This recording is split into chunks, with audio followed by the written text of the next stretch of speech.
Okay guys, I'm going to talk very quickly. I'm going to show you just a few things in Zoom. When you go into your Zoom account, so you've already got your Zoom account set up and you've already got Zoom meetings set up, you're going to go to the left side and you're going to click on your meetings. From your meetings, you can go and you can look at the meetings that you have set up. Like I've got one set up every single day. You don't want to click start, but you do want to click edit. So this is where you go for just the most basic changes. Click edit all occurrences. Of course, that would be for a recurring meeting.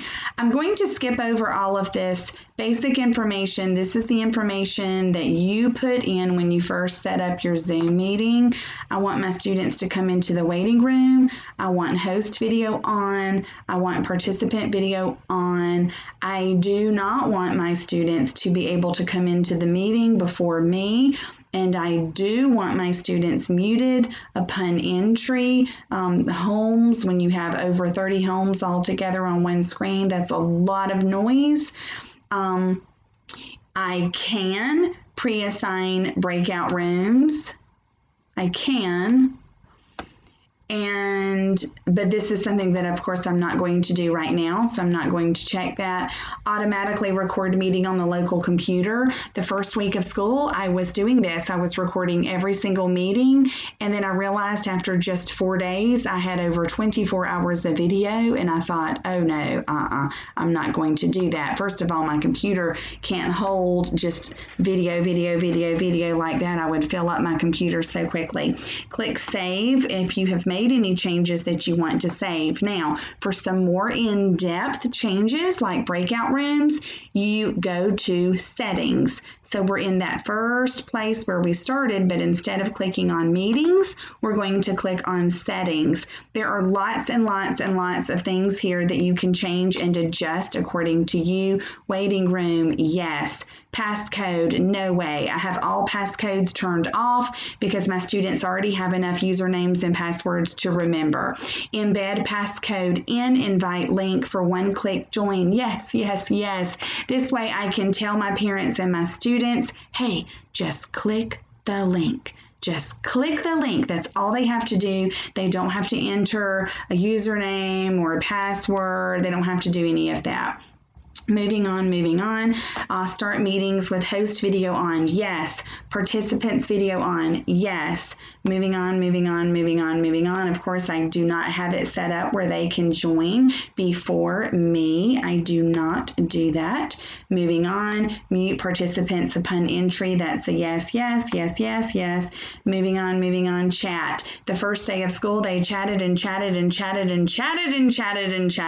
Even when I said we are not chatting at this time, they continued to chat. Even when I said do not use the chat feature anymore, they continued to chat. So come the second day of school, I had that ability turned off.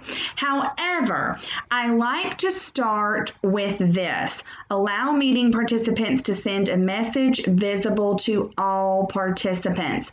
I have this on because when my students first come to school, first come to class on Zoom, the very first thing they do is they use chat. Now, later when I'm in the Zoom meeting, yes, I can turn it right back off so that the only person they can chat with is me. Private chat, that is off. I do not need my students chatting privately to each other about their Xbox and their username on Xbox and the latest game they're playing. No.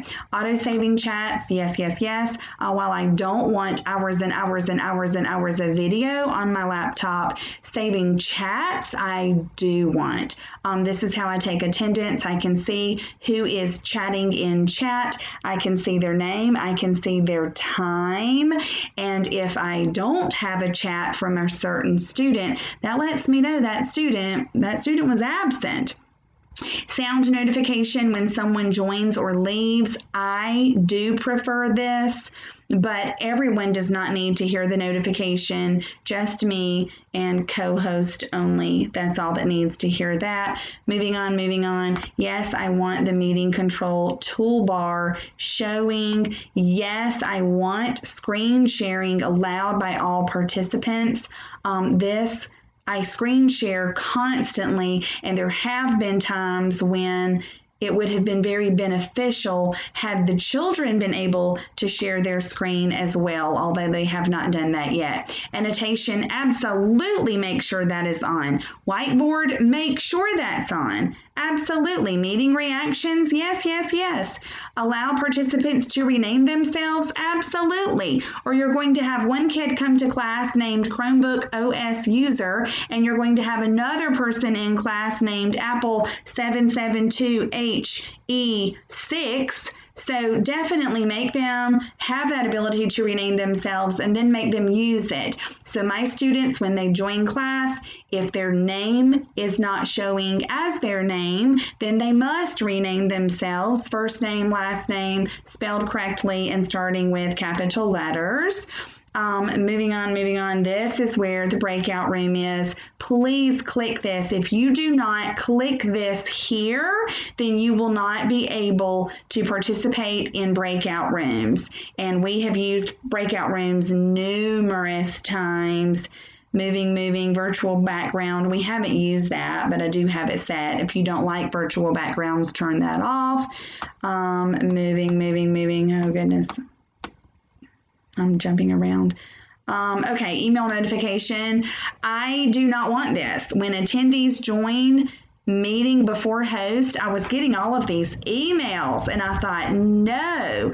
And it was because students were coming 15 minutes early. Hey, good for them. But I don't need 3 emails telling me that 3 different students have come early. I'm still going to come at the same time. So I did not want that. When a meeting is canceled, absolutely. That would be a very appropriate time for emails to be sent. Moving on. I mean, there you go. So that, I definitely wanted you to see breakout room. There may have been some other things there that you would have found important or meaningful to you. So especially just remember, go to your settings, and the settings that you make, you can always go back and change. So try different things and see what works for you. Good luck.